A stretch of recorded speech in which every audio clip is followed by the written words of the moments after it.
आप देख रहे हैं न्यूज 18 स्पेशल और आपके साथ मैं हूं विवेक। निजी कैश वैन हर दिन एटीएम में पैसे डालते हैं ताकि आप एटीएम से कैश निकाल पाएं। लेकिन पिछले कुछ महीनों में कैश वैन से लूट की घटनाएं बेतहाशा बढ़ गई हैं और ऐसे में सवाल उठता है कि आखिर चूक कहां होती है।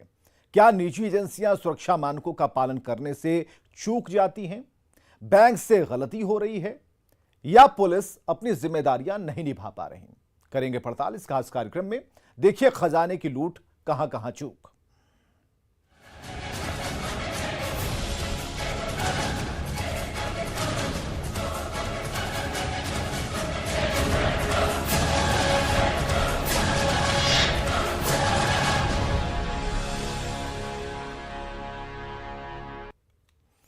तो बिहार में पिछले कुछ समय में कैश वैन से रुपए लूटने की घटनाओं में बढ़ोतरी हुई है और सोमवार को ही अपराधियों ने छपरा में कैश वैन से 40 लाख रुपए लूट लिए।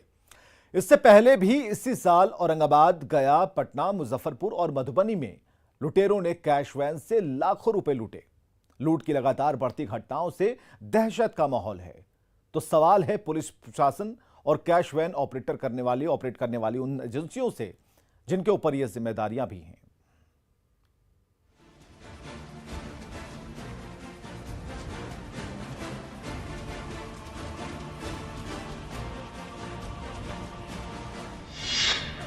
बिहार में निशाने पर कैश वैन।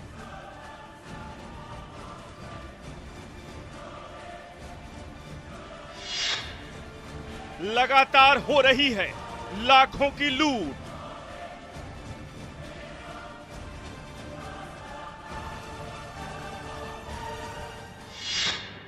लूटे गए पैसे की बरामदगी ना के बराबर।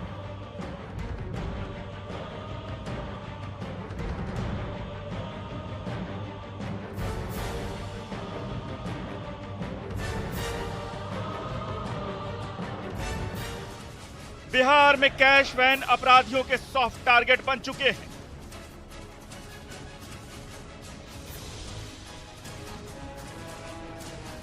अपराधी एक के बाद एक वारदात को अंजाम दे रहे हैं। पुलिस और सुरक्षा गार्ड मुंह ताकते रह जा रहे हैं और लाखों रुपए लूटकर अपराधी मौके से फरार हो जा रहे हैं।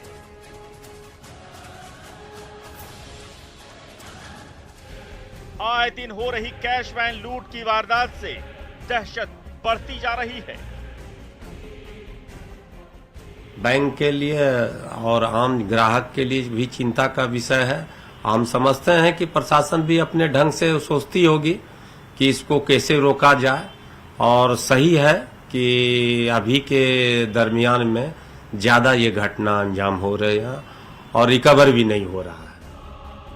4 सितंबर को छपरा के मढ़ौरा में भी अपराधियों ने ऐसी एक वारदात को अंजाम दिया था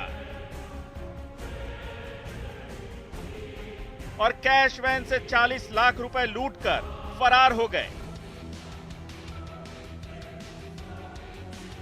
लूट की वारदात सीसीटीवी कैमरे में कैद हो गई।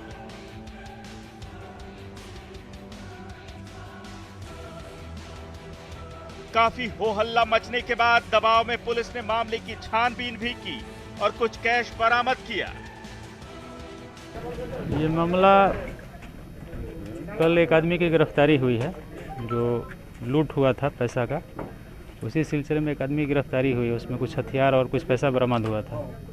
और उन्हीं की जो गिरफ्तार हुए हैं उनकी पत्नी और उनकी बेटी ने किसी भावनात्मक आवेश में आकर आत्महत्या कर ली है। वही लाश बरामद हुआ और उसको हम लोग हॉस्पिटल भेज रहे हैं पोस्टमार्टम। क्या कार्रवाई होगी इसमें? आगे जो भी नियम संगत कार्रवाई होगी।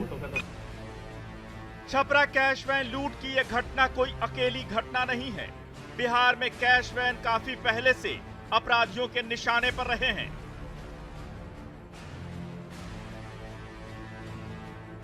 कई मामलों में तो लुटेरों ने हत्या करने से भी परहेज नहीं किया।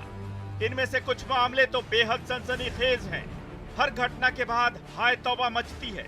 पुलिस प्रशासन कार्रवाई का ढिंढोरा पीटती है, लेकिन चंद दिनों या महीनों के बाद अपराधी फिर घटना को अंजाम दे देते हैं।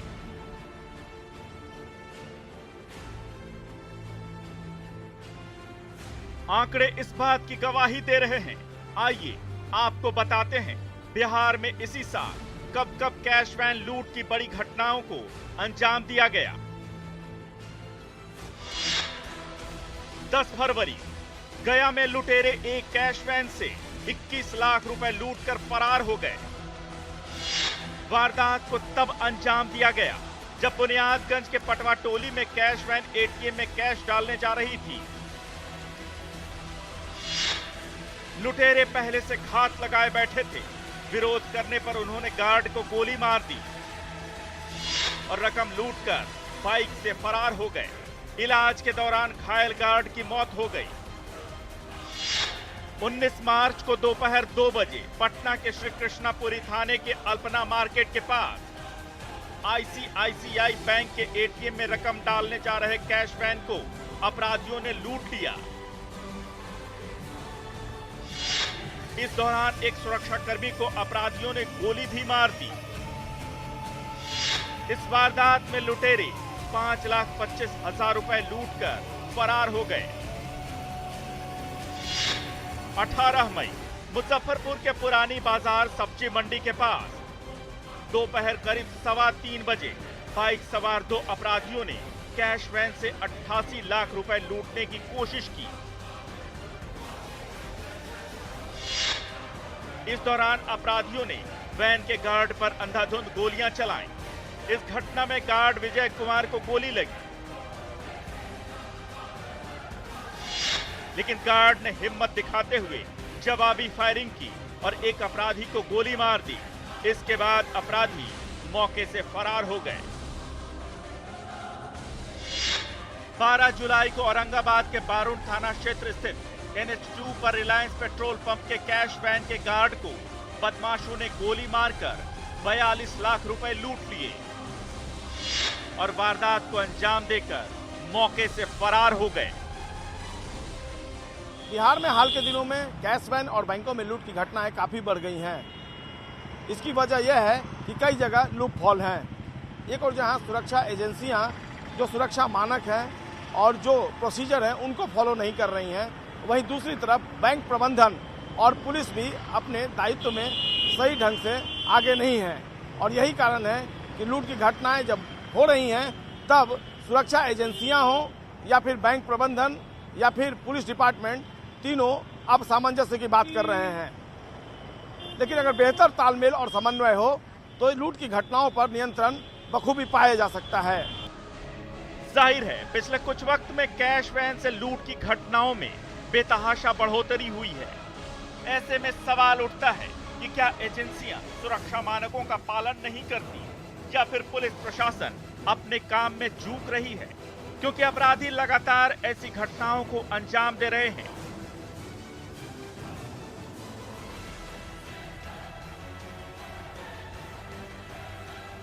ऐसे में पुलिस या उनका खुफिया तंत्र फेल क्यों हो रहा है? पूर्व पुलिस अधिकारी अशोक गुप्ता कैश वैन से लूट की बढ़ती घटनाओं को लेकर पुलिस के पेशेवर अंदाज पर ही सवाल उठा रहे हैं। पुलिस तंत्र को और चुस्त मुस्तैद होना होगा और केसेस का डिटेक्शन होना होगा। पुलिस जो है केसों का उद्भेदन नहीं कर पाती है और लूटा हुआ माल बरामद नहीं कर पाती है। जो सरगना और जो शातिर अपराधी हैं उनको गिरफ्तार नहीं कर पाती है। कुल मिला के और पहले काफ़ी तेज़ी से ये स्पीडी ट्रायल करा के अपराधियों को सज़ा दिलाई जाती थी। तो ये सब काम जो है पुलिस का जो है वो पेशेवर ढंग से जो होना चाहिए। कैश वैन के गार्ड देवेंद्र पांडे पिछले कई सालों से ये काम कर रहे हैं। वो हर दिन कैश वैन में रखे लाखों रुपए की सुरक्षा करते हैं। उनका दावा है कि अगर सतर्कता बरती जाए तो ये घटनाएं नहीं होंगी। और उन लोग नहीं अनुभव किया होगा कि हमारे साथ ऐसा घटना होना है, और नहीं तो उन लोग सावधान रहता या लापरवाही किया होगा। स्पष्ट नहीं, ये लापरवाही की वजह से होती है। हाँ तो बताए नहीं सर कि अगर सतर्क नहीं होगा तो लापरवाही है, एकदम स्पष्ट। कैसे सुरक्षा करें? जहाँ जाना है एकदम दिमाग में यही रहता है कि वहाँ लक्ष्य को अपना पहुँच जाए, कहीं इधर उधर नहीं, गाड़ी तक नहीं रुकता है सर, कहीं पेशाब भी लगेगा तो कैसे रहने को आपको सीधे अपने लक्ष्य तक पहुँच जाए। हाँ हाँ। ऐसे में सवाल उठना लाजिमी है कि कि क्या सामंजस्य में कमी है? आखिर क्यों तमाम दावों के बाद भी कैश वैन अपराधियों के निशाने पर है?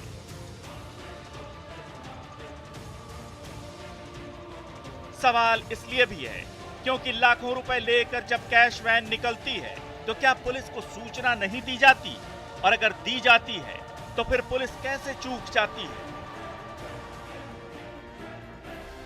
क्या ये सुरक्षा एजेंसी, बैंक प्रबंधन और पुलिस डिपार्टमेंट के बीच सामंजस्य की कमी की वजह से है? संजय कुमार के साथ ब्यूरो रिपोर्ट, न्यूज 18। तो कैश वैन से लूट की बढ़ती घटनाओं से पुलिस की कार्यशैली और एटीएम में कैश डालने वाली निजी एजेंसियां सवालों के घेरे में हैं। सवाल यह भी है कि क्या इन एजेंसियों से कहीं चूक होती है, क्योंकि पैसे बचाने के लिए एजेंसियां सुरक्षा के लिए जो तय मानक हैं उनका पालन नहीं करती। 4 के बजाय एक ही सुरक्षा गार्ड रखकर काम चलाती हैं और पुलिस से भी सामंजस्य में कमी की बात सामने आ रही है।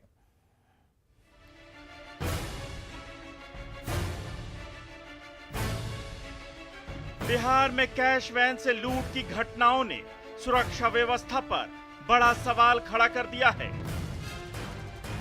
एटीएम तक पैसे ले जाने की बड़ी जिम्मेवारी निजी सुरक्षा एजेंसियों पर होती है, लेकिन हाल के दिनों में जिस तरीके से घटनाएं बढ़ी हैं, वैसे में निजी सुरक्षा एजेंसियों की चुनौतियां भी बढ़ गई हैं। कैश वैन से लूट की ताबड़तोड़ घटनाओं ने यह साबित कर दिया है कि निजी सुरक्षा एजेंसियों पर आपराधिक तत्व भारी पड़ रहे हैं। बिहार में हाल के दिनों में कैश वैन में हुई लूट की घटनाओं ने कई सवाल खड़े कर दिए हैं।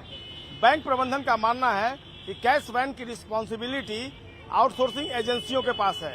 हालांकि आउटसोर्सिंग एजेंसियों के कर्मियों की माने तो पुलिस से बेहतर संबंध और समन्वय स्थापित कर लूट की घटनाओं को रोका जा सकता है, लेकिन सवाल यही है कि अगर सब अपनी अपनी रिस्पॉन्सिबिलिटी को लेकर अवेयर हैं, तो ये लूट की घटनाएं आखिरकार क्यों हो रही हैं?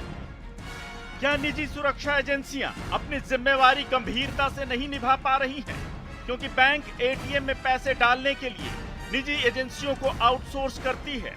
इन्हीं एजेंसियों पर बैंक से कैश लेकर एटीएम तक पहुंचाने की जिम्मेवारी होती है। ऐसे में सवाल उठता है कि क्या ये निजी एजेंसियां सुरक्षा मानकों का पालन नहीं करती? देखिए, कैश वैन में जो लूट हो रही है, निश्चित तौर पे वहां पे जो कैश वैन जाती है उसके अंदर 1-2 सिक्योरिटी गार्ड है, प्रॉपर वे में वो फोर्स नहीं है, जबकि एक स्क्वाड जाना चाहिए। अगर 1 लाख 25 लाख 50 लाख 1 करोड़ जा रहा है वैन में, उसके अनुसार से फोर्स होना चाहिए, क्योंकि अपराधी अभी एक नहीं आते हैं, वो भी अपना फोर्स में आते हैं। तो एक सिक्योरिटी गार्ड पे आप 1 करोड़ 10 करोड़ भेज दे रहे हैं, या आप उतना बड़ा अमाउंट लेके जा रहे हैं, 1-2 सिक्योरिटी गार्ड को लेके जा रहे हैं, तो निश्चित तौर पे अपराधी के सामने जो है वो निसहाय हो जाते हैं। और इस मामले में आखिर चूक कहां-कहां और किस-किस स्तर पे होती है? बैंक कर्मचारी संजय तिवारी के मुताबिक पहली चूक यही है। तय नियमों के मुताबिक एक कैश वैन में 4 सुरक्षा गार्ड होने चाहिए, लेकिन पैसे बचाने के चक्कर में सुरक्षा एजेंसियां आमतौर पर 1 या 2 गार्ड रखकर काम चलाना चाहती हैं। कम पैसे के कारण ढंग के सुरक्षा गार्ड नहीं रखे जाते। पूर्व पुलिस अधिकारी अशोक गुप्ता भी इस बात की तस्दीक करते हैं। उनके मुताबिक सुरक्षा के लिए पूर्व आर्मी या पुलिस अधिकारियों की नियुक्ति होनी चाहिए। पैसा बचाने के चक्कर में सिक्योरिटी गार्ड्स का जो क्वालिटी होना चाहिए वो सिक्योरिटी एजेंसीज नहीं दे पाते हैं। जहाँ 3 गार्ड होना चाहिए वहाँ 2 ही गार्ड से काम कराते हैं, ट्रेनिंग नहीं होती है।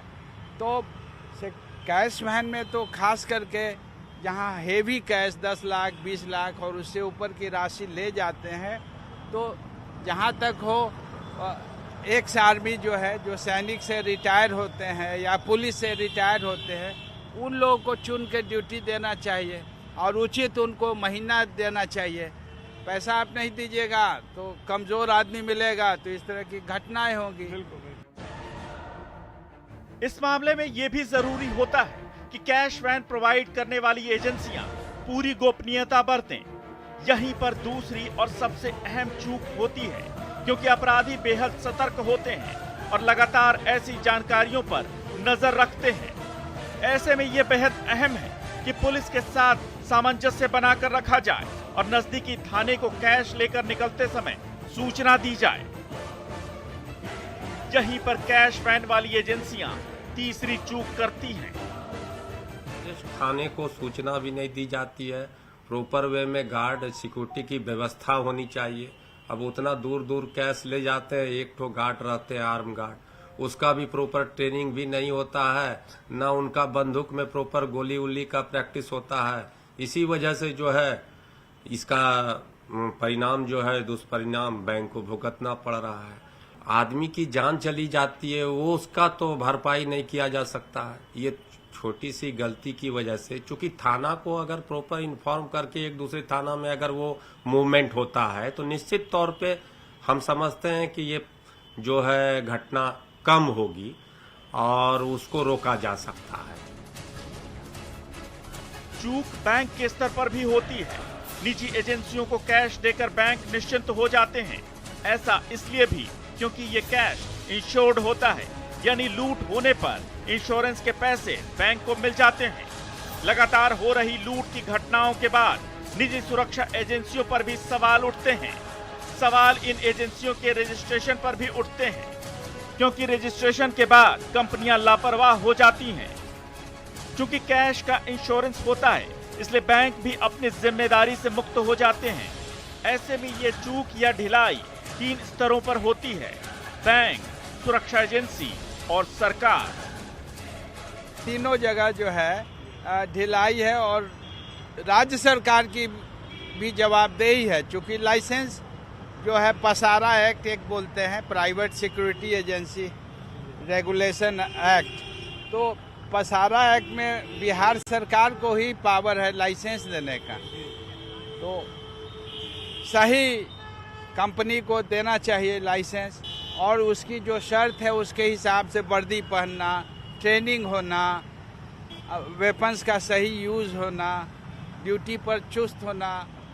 तो ये सब में कहीं ना कहीं कमी है बहुत सारी। सर कैमरा लगा हुआ है हमारे पास, देख रहे हैं कि लंबा दूरी तक कोई ही हो तो हमारे पास मोबाइल है। हर जिला के एसपी डीजी तक ले नंबर मौजूद हमारे मोबाइल में, तो तत्काल फोन करना चाहिए पुलिस अधिकारी। हाँ सर, तो इस तरीके से अगर करेंगे तो सुरक्षा हो सकती है कैश बैंक सर। जब कहीं जाम में फंस गए तो सीधे एसपी के फोन करते हैं, वहाँ थाना आता है, हम लोग को निकाल देता है। ऐसा कभी नहीं हुआ है। अगर सावधानी हो जाए तो इस तरह की घटना नहीं होगा सर, एक बिल्कुल नहीं। लापरवाही के चलते अगर किसी का लुटा रहा है तो लापरवाही है। जानकारों का मानना है कि ज्यादातर चूक निजी सुरक्षा एजेंसियों के स्तर पर ही होती है। ऐसे में सवाल उठता है कि आखिर इसका समाधान क्या है, या किस तरह ऐसी घटनाओं में कमी लाई जा सकती है। उनमें से एक तरीका है बैंक अपने स्टाफ को यह जिम्मेदारी दे, लेकिन बैंक की मजबूरी यह है कि उनके पास इस काम के लिए पर्याप्त कर्मचारी ही नहीं है। काम के लिए बैंक के एम्प्लॉय को ही और स्टाफ को प्रॉपर वे में उसमें कैश का जो भी है आउटसोर्सिंग हटा के परमानेंट को उसमें देना चाहिए ड्यूटी, क्योंकि आउटसोर्सिंग में आज है कल नहीं है, उसका ना कुछ पता है प्रॉपर वे में, तो रिस्क तो है। बिहार में कैश वैन और बैंकों में लूट की घटनाओं को रोकने के लिए एक साझा रणनीति तैयार करनी होगी।